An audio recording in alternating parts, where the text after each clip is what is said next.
د اچانک مرګونه د زړه هارت اټیک شو دا ډیر زیات شوي دي او چا نه چې تپوس کوي نو یاره بیګا خو دې فلاني سړي روټۍ وخوړله مونځ یې وکړو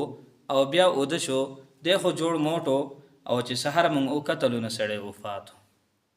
نو د دې اچانک مرګونو د حفاظت دپاره د دې حادثاتو د بچ کېدلو دپاره یو بهترین عمل درته ښیمه یو بهترین وظیفه درته ښیمه چې هغه د الله رب العزت نوم دی او د دې طریقه دا ده چې د مازیګر او د ماښام ترمنځه به دا د الله رب العزت نوم وپیرې وای وپیرې ګوره مونځ خو هر څوک کوي د مازیګر نو چې د مازیګر مونځ وشي د هغې نه وروسته یې ووایه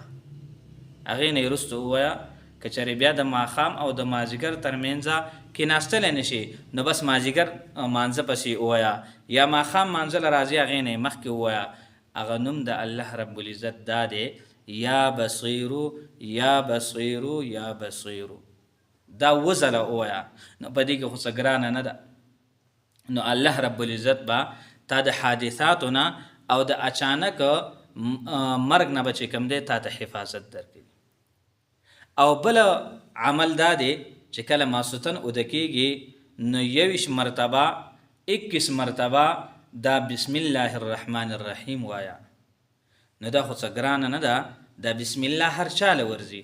نو چې کله اوده کېږي د اوده کېدو نه مخکې بسم الله الرحمن الرحیم دا